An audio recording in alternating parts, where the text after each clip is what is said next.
Nah, jadi kita ulangi. Bagaimana Wahabi melihat ketiga ini? Wahabi membagi tauhid itu menjadi tiga. Ada tauhidul rububiyah, ada tauhidul uluhiyah, ada tauhidul asma wa sifat. Parahnya lagi, saudara, dengan pembagian ini akhirnya kalangan Wahabi mengakui kalau ada orang musyrik yang mengakui adanya Allah yang menciptakan alam semesta, walaupun mereka tidak menyembah Allah, itu disebut ahli tauhid rububiyah.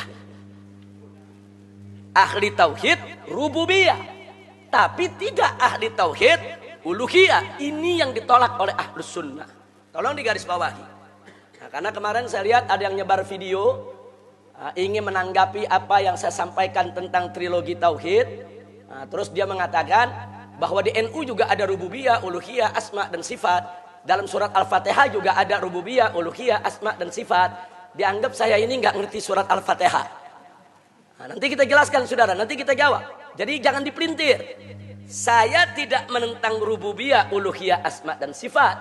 Yang saya tentang kalau rububiyah, uluhiyah, asma dan sifat dipilah. Ini nggak boleh. Sama seperti rukun iman. Rukun iman ada berapa? 6.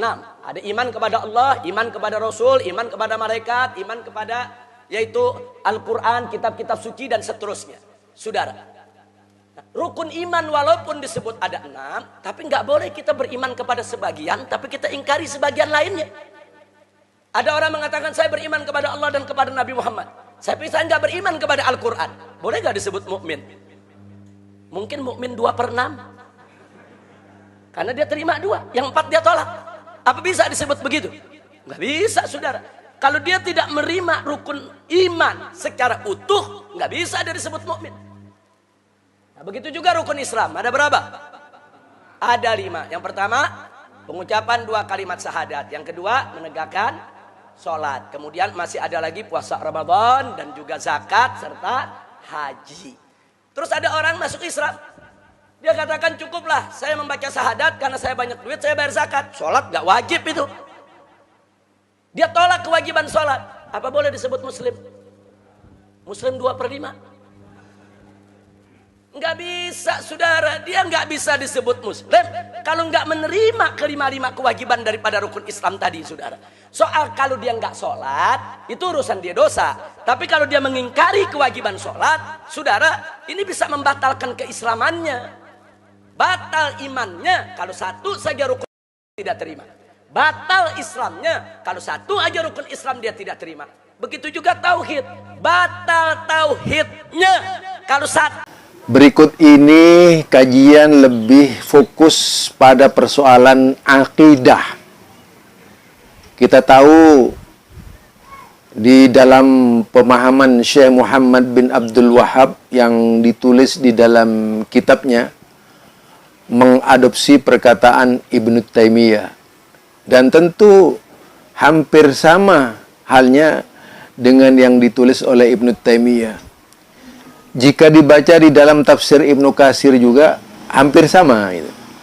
Dan jika dibaca di dalam kitab-kitab tafsir bayan seperti yang ditulis oleh Ibnu Jarir juga ada menerangkan berkaitan dengan tauhid rububiyah, tauhid uluhiyah, tauhid asma was sifat. Ini sempat menjadi perbincangan Habib Rizik. Habib Rizik ini tidak menolak, hakikatnya menerima bahwa menurutnya yang terkait dengan rububiyah, uluhiyah, asma dan sifat adalah bagian keyakinan dari ahlus sunnati wal jamaah. Itu yang disampaikan oleh Habib Rizik dalam kajian-kajian akidah. Tetapi Habib Rizik tidak menerima begitu saja tentang pembagian trilogi tauhid ini, yaitu berkaitan dengan rububiyah, uluhiyah, asma wa sifat. Jika terpisah-pisah menurutnya, tak bisa menerima. Harusnya merupakan sebuah kesatuan. Kemudian Habib Rizik menyebutkan Kalau Wahabi itu, ya, kalau Wahabi sengaja memisahkan tauhid rububiyah dengan uluhiyah dan asma wa sifat. Ada semacam perbedaan antara rububiyah dan uluhiyah.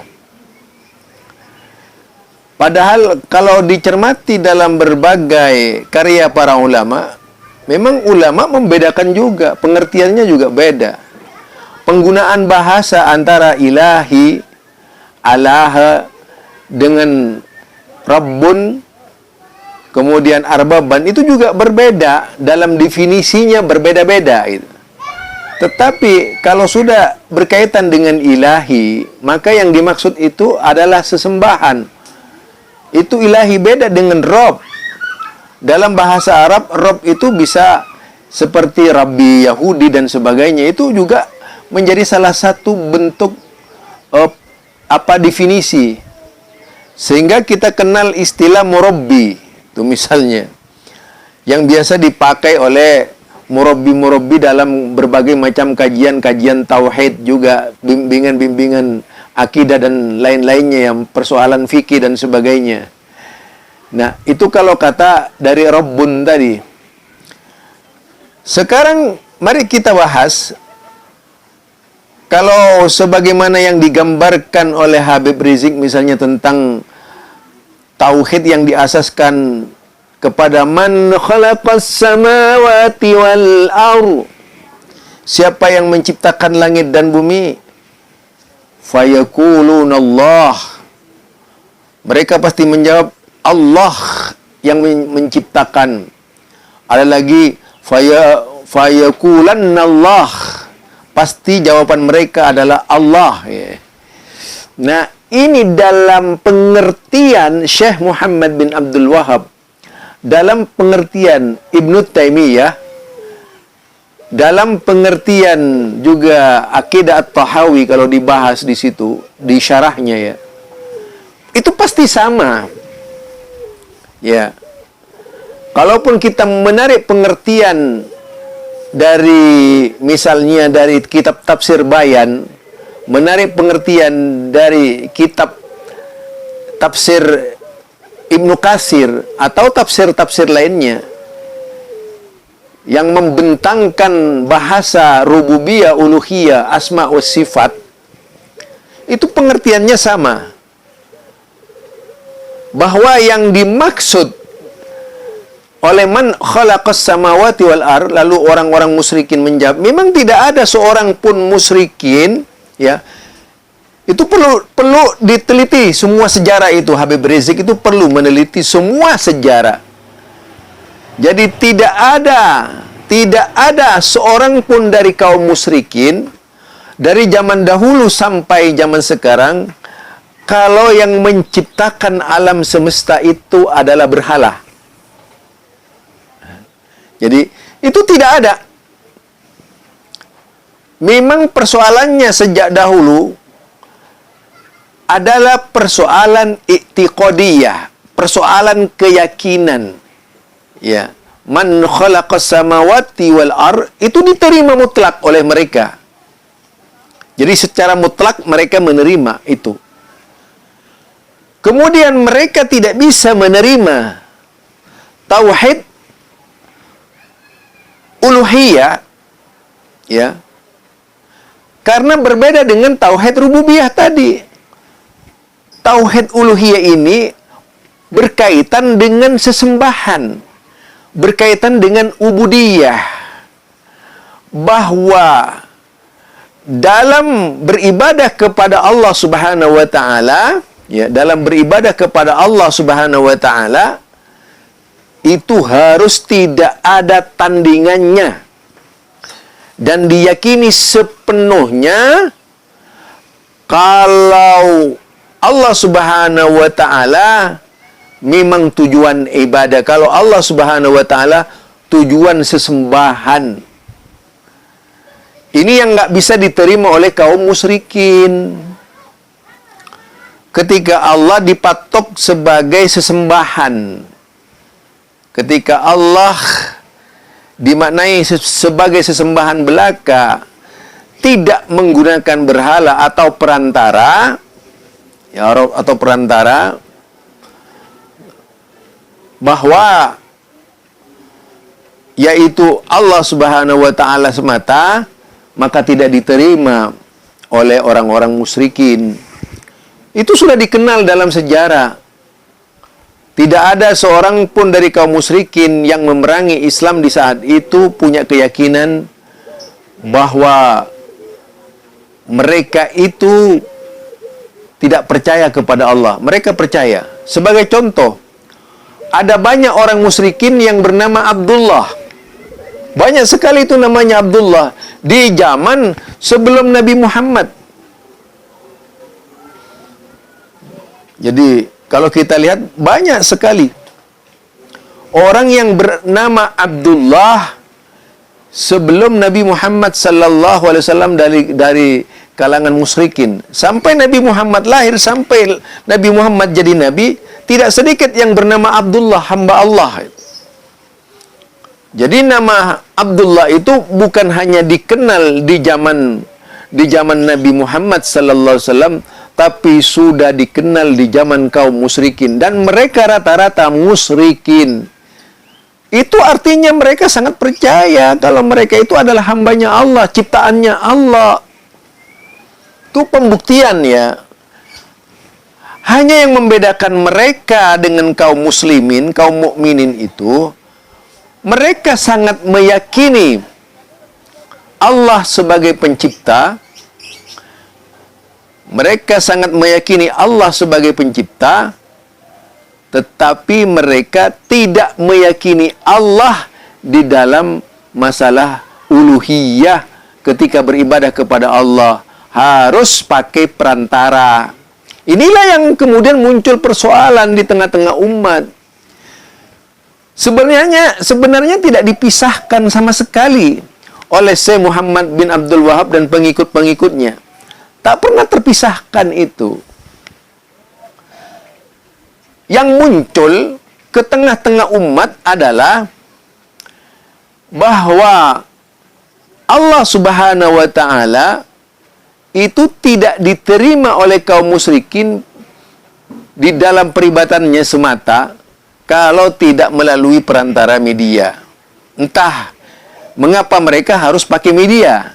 Nah itu jelas adalah sebuah keyakinan yang tertambat di dalam hati mereka sejak dahulu kala berkaitan dengan media itu.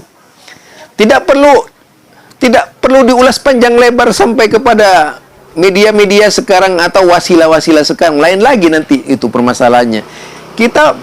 Wasilah yang dipakai oleh kaum musyrikin dulu yaitu berhala.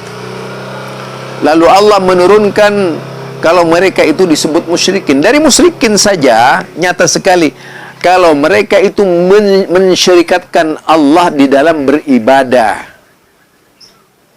Coba lihat semua ayat-ayat yang berkaitan dengan istilah musyrikin, itu tidak ada satupun oleh Allah dikaitkan dengan ayat-ayat yaitu penciptaan. Tapi dikaitkan dengan apa namanya? Dikaitkan dengan yaitu peribadatan kepada Allah Subhanahu wa taala. Ini yang menjadi persoalan, saudara. Jadi apa yang dikatakan dan disimpulkan oleh Habib Rizik itu jauh panggang dari api. Tidak sebagaimana yang dimaksud oleh Syekh Muhammad bin Abdul Wahab, tapi keluar dari pemahaman Syekh Muhammad bin Abdul Wahab. Tidak ada di situ Syekh Muhammad bin Abdul Wahab memisahkan.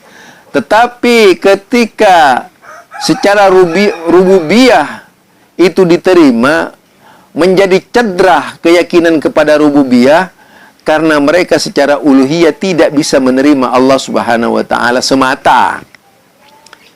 Itu persoalan mengapa disebut musyrikin. Jadi kalau syirikin, kalau misalnya ada serikat Muhammadiyah, perserikatan Muhammadiyah itu kan dari kata syirik gitu ya. Perserikatan bukan berarti Muhammadiyah melakukan syirik, yaitu persekutuan, yaitu orang yang berserikat, bersatu di dalam tubuh organisasi Muhammadiyah.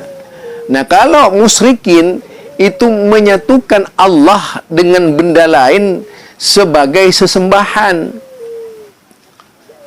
kemudian dibagi menjadi, yaitu tadi rububiyah secara tersendiri, karena memang mereka harus dikelompokkan secara rububiyah. Bukan tidak diterima itu oleh kaum musyrikin, sangat diterima. Yang tidak bisa menerima itu kita. Kadang-kadang tidak menerimanya karena kita meyakini rububiyah, kemudian mengingkari secara rububiyah, juga mengingkari secara uluhiyah. Ketika disebutkan bahwa kaum musyrikin lebih dulu itu lebih baik, karena masalahnya kaum musyrikin ini sangat meyakini Allah, kalau yang menciptakan alam semesta ini adalah Allah. Tidak ada yang menolak. Ada yang beralasan merbuka misalnya. Benar, siapa penciptamu? Bisa kan, tidak salah itu. Terus dia mengatakan bahwa di NU juga ada rububiyah, uluhiyah. Jadi siapa yang menciptakan alam semesta dan sebagainya, kan begitu akhirnya. Kalau disebut Rabbun, pengertiannya begitu. Nanti kita jelaskan, saudara. Nanti kita jawab. Bukan pengertian yang lain-lain. Barangkali ini saja ya dari saya, tidak ingin menggurui Habib Rizik yang sudah botak dengan bahasa Arab itu. Tetapi yang jelas bahwa apa yang dimaksud oleh Syekh Muhammad bin Abdul Wahab itu tidak bertentangan ketika menyebutkan rububiyah dan uluhiyah itu terjadi pemisahan. Dan tidak bermakna memisahkan, hanya klasifikasi. Kalau secara rububiyah mereka itu memang meyakini. Beda dengan kita. Kemudian secara rububiyah itu masih ada yang berbuat syirik. Misalnya roh Allah itu menjelma menjadi nur Nabi Muhammad sallallahu alaihi wasallam misalnya. Kemudian dari alam semesta, dari nur Nabi Muhammad diciptakan si A, si B, si C dan sebagainya. Itu menjadi rububiyahnya kacau balau gitu. Berantakan keimanannya. Ini barangkali dari saya tak ada maksud untuk menggurui Habib Rizik, tetapi perlu menjadi kajian mendalam, telah mendalam sekitar apa yang dimaksud dengan rububiyah dan uluhiyah. Jangan bingung di tengah jalan lah. Yang jelas kalau dibaca di berbagai kamus bahasa Arab itu memang sangat berbeda antara Rabbun dengan Ilahun gitu. Ini saja. Subhanakallahumma wa bihamdika asyhadu an la ilaha illa anta astaghfiruka wa atubu ilaik. Assalamualaikum warahmatullahi wabarakatuh.